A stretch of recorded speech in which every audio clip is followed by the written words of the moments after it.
Hello there guys, this is Splinter. This is my first ever review. I want to apologise for the microphone quality, but my microphone is broken at the minute. This review is going to be about Doctor Who. I'm a big Doctor Who fan. I do tend to try and keep my opinions quite private, but with there being a new Doctor, I thought, why not have a new me? So today I'm going to be reviewing the new episode Into the Dalek. I've decided to start here as it's the first full chance that we see Peter Capaldi act as the Doctor.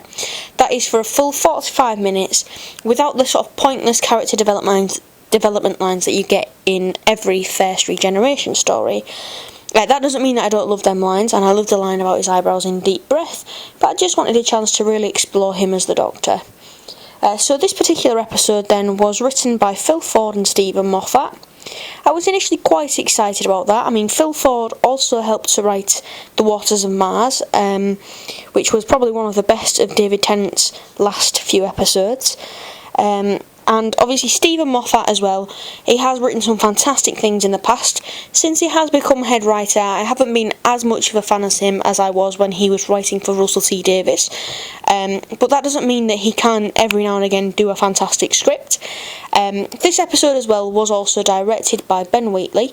He directed last week's episode of Deep Breath, and with that he did give us some really fantastic imagery in that first episode.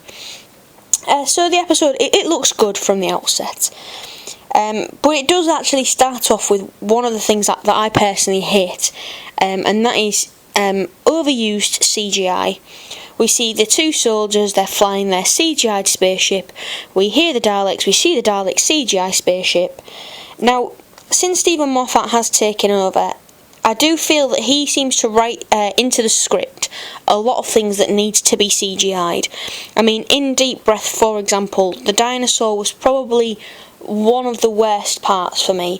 I thought it just looked tacky. The idea itself of having a dinosaur in the middle of London is fantastic, but because of the fact that there is no realistic way of doing that, the actual finished look did look, like I say, it looked really tacky for me. And they don't really need a lot of the CGI that they use, and this episode for me was another example of where they didn't need to have that maybe 10-15 seconds at the beginning of the CGI. I thought it was a little bit pointless, and it just made it look terrible as far as I was aware. Again though, I suppose I'm blaming Stephen Moffat for that, but he only writes the story and someone else is responsible for the final CG decision. But as I say, personally, I don't like that look that Doctor Who keeps doing. Now, when we first see the Doctor in this episode then, the soldier wakes up and she sees the Doctor, and he explains that he managed to save her, but he couldn't save her brother. Now, I thought this moment was fantastic. The way that the Doctor is in explaining things, he doesn't really have much patience, this Doctor. He doesn't have much time for the emotional connections. He just tells her what happened, then says she should be grateful, and then pretty much carries on, and I like that about this Doctor. And there's a fantastic image here as well, where the Doctor is stood with the 2 cups of coffee in his hand. This feels fantastic because it's nice to feel as if this Doctor isn't reliant on the companion. A lot of the past maybe 3 Doctors, they've heavily relied on their companion. The companion is always there. And I like the fact that Peter Capaldi's Doctor can either take the companion or leave them. He looks good standing there on his own. At the same time though, obviously with the 2 cups of coffee, you do expect to see somebody else. And I do like that. I thought it looked very fantastic, especially in that TARDIS setting. The new TARDIS as well, I think looks spectacular. And so that entire sequence I thought looked very fantastic. The bit that I didn't like came just shortly after though. Now the Doctor goes outside and all of these soldiers surround him. Now they threaten to kill him. This is until that they are retold that he's a Doctor. Now I found this entire conversation a little bit pointless, a little bit stressed. It felt too rehearsed, very forced for my liking. And for me, I only felt that the reason this entire section was in there was so that they could refer to the Dalek as a patient.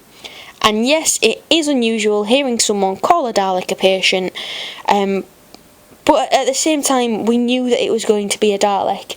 and that section had no impact on me whatsoever. I don't think it did anything for the plot. It only perhaps introduced us to the characters that we aren't really explored to later. So yeah, again, you know, it's very ups and downs, this episode, for me. We had that fantastic scene just before, and this was a little bit of a downer for me personally. Now, the Dalek in this story reminds me very heavily of the 2005 story Dalek. Because of obvious reasons, you know, we see it in chains, we see it question itself a little bit, as I suppose we do in the Asylum of the Daleks as well. So this has become quite a common image, and I did quite enjoy the nostalgia of it all. But again, I did feel myself quite judging the scenes a little bit more. I suppose you can't really help comparing the two. Looks-wise, it's very similar. Now, one thing as well I want to address here, the Dalek in this section, it doesn't know the Doctor. Now, I've seen a lot of people comment on this on other people's videos. Now, Stephen Moffat did at one point make all of the Daleks forget the Doctor. Why? I'm not really sure. I know he's not a fan necessarily of the Daleks, but the Dalek in here not recognising him is probably because of that. But a lot of Whovians have been saying that the only reason they didn't recognise him was because he had a new face. But if that was the case, then surely when, for that brief fraction of a second, the Dalek became a normal Dalek again, it would have registered there that this was the Doctor. And I think that is a little bit confusing. Perhaps people who have watched the series from when it restarted in 2005, they have now understood that obviously the Daleks are aware of the Doctor, and them not knowing him, it doesn't make any difference. It doesn't seem to make it any better. In fact, it seems to lose something. It loses that fear. The fear that the Doctor is supposed to feel when he sees a Dalek, he no longer seems to feel. And so again, that was another thing that I really didn't like, and I thought it was a little bit confusing. But anyway, then we snap back to Clara. Now, since this particular series has begun, I've found that her character is so much more interesting, and as a companion, you know, she seems to have now a personality. That was one of my main problems with her character in the last series, because she was really only used as a plot device. And I think it has given Jenna Coleman a fantastic chance to show off her acting ability, and I do think she's a fantastic actress. As well, I mean, in this section, she has a really fantastic connection with Peter Capaldi's Doctor. They do seem to have given me one of the most exciting companion-Doctor relationships that I've seen in quite a long time. As well, here we also see the introduction of a new character, Danny Pink.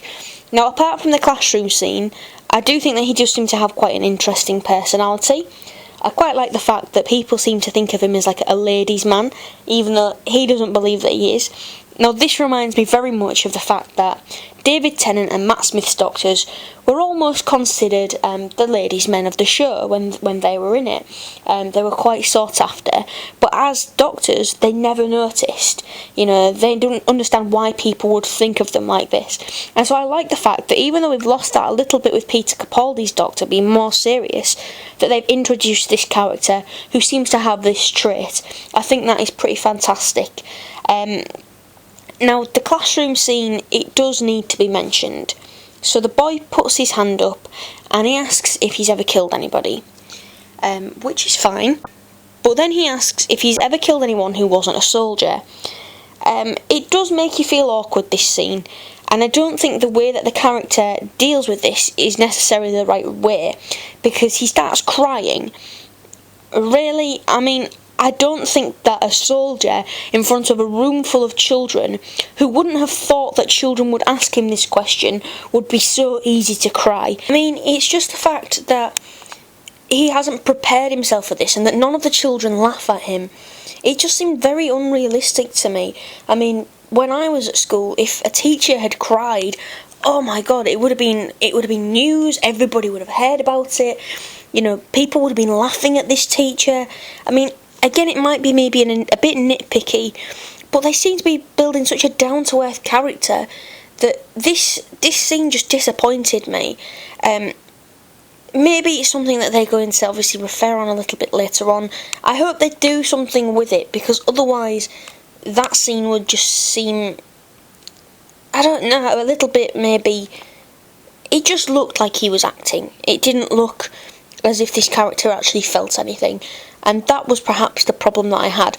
Not that I don't think that he's a good actor. I think he's been doing fantastically in the show, but that wasn't the best point for me. Definitely not. It was probably one of the worst parts of the entire episode. Anyway, so then the Doctor comes to pick Clara up, and we hear the banter between the two of them about the coffee. The episode really does start to flow. Now, one of the things that I didn't really understand is he uses this moment between going back to the spaceship to ask Clara directly if she thinks that he is a good man. Now, I understand why that is referenced in this episode, but what I don't understand is why it's referenced at this particular point. Now, I don't know if the Doctor is meant to be feeling guilty about not being able to save the brother. The conversation before didn't really let us know if the Doctor actually felt anything towards, obviously, not being able to help. And again, at the end of the episode, she reiterates it, she mentions it to him again. And it seems more relevant there because of what happens a little bit later on in the episode. So, even though it is a fantastic moment, do not get me wrong, it's one of the best sort of scripted of the whole piece. I thought it was fantastically captured, fantastic moment between Jenna Coleman and Peter Capaldi's Doctor. It was really fantastic, but I just don't understand why it was there. If it was at the end, then it would have made a little bit more sense, or we might have been able to understand a little bit more behind his thinking. But anyway, again, this is really me just sort of nitpicking. It's just the things that have sort of bugged me a little bit since. Anyway, the Doctor, he goes to get miniaturised into the Dalek. Now, I love the fact that Gretchen mentions to him, I think it's Gretchen, she says about breathing normally. I love the fact that it is a complete contradiction from the last episode where she had to hold her breath. But I did enjoy the link between the two episodes there. It made me laugh, actually, when I really noticed that there was this link. A complete contrast as well. I really enjoyed that. And when they do get miniaturised, it leads to probably arguably one of the best parts of this episode, and that is the bit where they're in the Dalek, and I think it's the character Ross who fires his gun at the Dalek and the antibodies surround them. And we see the Doctor's deception here. You know, he tells him to swallow the pill. He gains his trust only for him to die anyway, and for the Doctor to save himself. Now, this reminded me very much of the classic Doctors, especially the 6th Doctor, being a much more selfish Doctor, you know, protecting his own skin. And with the darker aspect that Peter Capaldi's looking for, it works. But it also helps us because we do realise as well that we've kind of, with Matt Smith and David Tennant Doctors, we've got used to them pretty much being a hero, being able to save everybody, save the day. That's what the Doctor does. But he can't save everybody. It's physically impossible for him to save everybody. And sometimes I do think, as an audience, we need to be reminded of this. And they do not show people dying perhaps as much as they need to, for us to really get a grip on how much this man, this Time Lord, what he goes through, the fact that all these people died. If he cared about every single one of them, what sort of a man would he have turned into? So I really enjoyed that. The one thing that I didn't like about this scene, though, what really let it down for me, was just the visuals of the antibodies. They were just really boring. I would have expected something a little bit scarier for a Dalek. I mean, from what they were doing as well, I mean, they had such a fantastic scenery for all of this. So why did they have such a boring concept for the antibodies? We've seen it before as well, which was probably the worst part for me, is that we've seen the eye shape before. We've seen it several times in Doctor Who. I think Stephen Moffat, I don't know if it is Stephen Moffat, but a lot of his stories have the figure of like an eye. He must really like that. But again, just a bit boring, guys, you know. I would have expected just a little bit better from that. But anyway, I love the fact as well that obviously when they finally get to the problem with the Dalek, he fixes it within seconds. Again, I mean, it made me laugh, to be honest, because again, this Doctor, he seems a lot more straight to the point than the previous Doctors have been. He doesn't need to make a show of everything. He definitely doesn't want praise as well. I love that of this Doctor. That this Doctor, he just does what he has to do, he gets it done. And I love the line that he says when he says about the anticlimax being good for his heart. You know, he's playing a much older Doctor, a much more serious Doctor. And he's fantastic. He's playing the part fantastically. Alright, I mean, through this entire episode, I mean, I'll talk about it a little bit more in a minute. I've just been really impressed with Peter Capaldi throughout this entire episode. So anyway, yeah, I really liked that. The scene afterwards, however, I didn't really like. Clara lectures the Doctor. She says specifically these words, you know, what have we learned? And it just felt forced and silly. I mean, the amount of teacher references in this story are unnecessary. We see her at the school, we mention how she looks like a teacher, she says she is a teacher, and now she's lecturing the Doctor. I mean, she has a personality, she doesn't need to just be confined as a teacher. Now, Stephen Moffat is not fantastic at writing for women. We've seen this a few times before, but again, it might have been Phil Ford in this episode, but that line just was silly. It just was stupid. I mean, from what she says as well, I mean, we as an audience, we don't feel we're learning anything. We don't feel the Doctor is learning anything. He doesn't need that line for him to have his epiphany. It's just not really that necessary. And again, me probably nitpicking, just the things that I really didn't like, and that was one of them. And the inside of the Dalek, by the way, in this entire episode is really fascinating. I loved the different things that they could have done. I loved that the idea came from a video game idea that Stephen Moffat had. I would love them to still do a video game. This is my plea for them, to still do a video game like that, please, guys. That would be amazing. My only problem, I mean, one of the best images of this entire episode is where the Doctor is eye to eye with the Dalek. But at the same time, it was one of my least favourite parts. The reason being is that they recently, with Dalek storylines, are unable to make them scary without showing the actual figure of the Dalek. But we don't need to see that to make them scary. The Dalek shell is scary enough, and they're not doing enough with the shell itself. They're doing more with the actual life form within. Now, this may be just my personal preference, but I do think a Dalek is scary coming down a corridor on its own. It doesn't need to be the alien that we see. We already know that it is alien enough.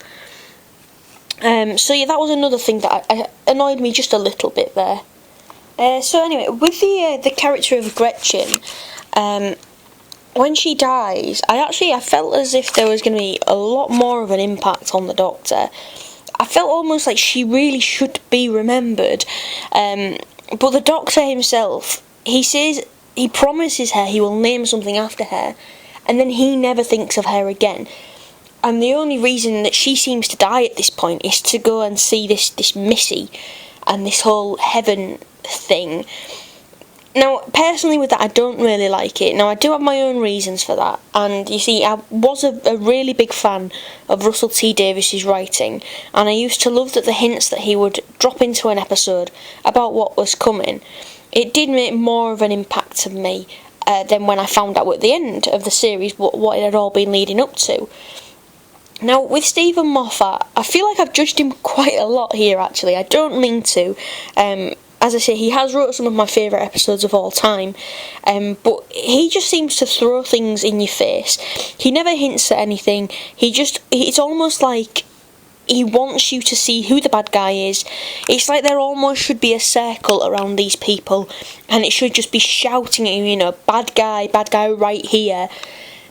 So with him, he tends to do it, obviously, the completely opposite way to how I used to prefer it with Russell T Davies, and he puts it in your face from the beginning. Now, she may turn out to be a good guy, but I very much doubt it. That very much seems to be what they're saying, is she's some form of bad guy. But as well as that, she's very similar looks-wise to the character from A Good Man Goes to War, Madame Kavarian. And, I think that's Madame Kavarian. And I mean that mainly, obviously, looks-wise, they look the same, they wear the dark clothes, they've got an almost identical hairdo. Obviously, the only difference is that Missy seems to have just dark eyeliner, and Madame Kavarian, she had the eye patch. But they're very similar characters, so to be honest, I'm a little bit wary about that entire sequence. Again, I don't really think that at this point in time on the episode that it was necessary to put that in there.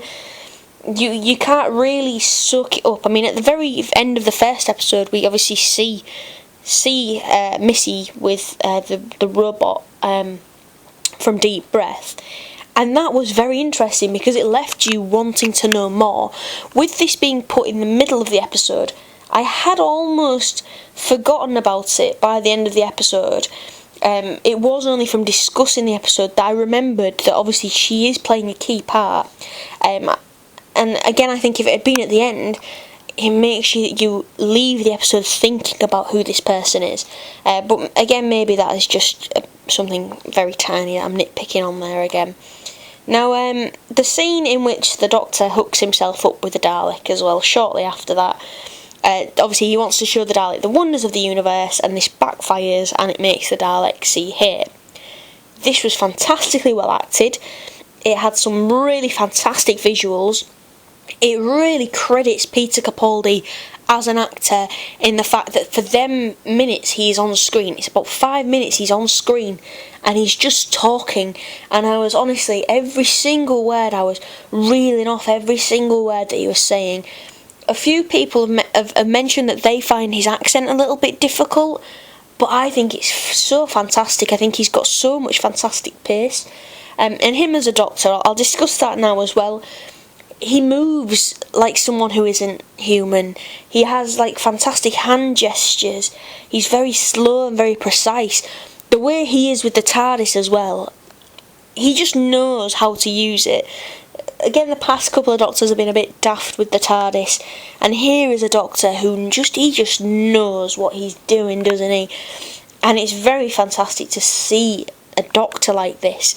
It's very much sort of a classic Doctor, and you can tell in the way that Peter Capaldi acts as the Doctor how much he enjoys Doctor Who. He really sort of lives off every single moment, and you can see that. And again, in this particular moment on screen, it was fantastic. It reminded me of a lot of the anger that the classic Doctors used to have. Again, absolutely fantastic. I really can't say anything else about him as a Doctor. He's just doing really well. I haven't been this excited about a Doctor in a long time. So yeah, carry on what you're doing, Peter. I'm really enjoying it. I'm really looking forward to see where everything goes with him this season. Now, one of the things that annoyed me about this episode, now I think this is me just finding a fault personally, it was when they come back to normal size again. Now, I'm reviewing this after a first viewing, so I haven't seen it again. Now, my partner actually said that they explained this, something to do with the bracelets, but on my first watch, I missed whatever that is, and I'll have to watch it again. But the fact that the humans rush through to the Dalek, and all three of them are back to normal size again, it just annoyed me, to be honest. I never saw it happen, and when you can't see it, it's very hard to imagine it. And I did wonder if there was perhaps going to be a scene where they would grow back up. I wasn't sure if they would have to be recapitalised. As I said, my partner said apparently it's something to do with the bracelets, but again, I missed that. Now, that might be sloppy finishing. That might just be me missing a key moment. That is always a possibility. So obviously on that one, don't judge me too much, guys, if obviously I have misread it wrong, but that was just, for me, on my first viewing, that confused me, and I did have to say a few times, how did they get back? I don't understand. But again, that might just be me. Now, I loved the end of the scene with Jenny. Now, I haven't really mentioned the character of Jenny Blue much. I thought she was okay. She sort of seemed to go through a roller coaster of emotions very fast. 1 minute she was grieving, the next she was angry, and the next minute she was fine. So they showed the grief quite quickly in the episode. The character had some fantastic lines though in the entire thing, and I thought that Zoe Ashton acted the character very well. I loved the ending to her character because she does something that a lot of Doctor Who fans have seen happen many times before. She kisses her family goodbye and she runs off after the Doctor, but she gets turned away. It's fantastic. It's not very often now again that we see the Doctor turn people away.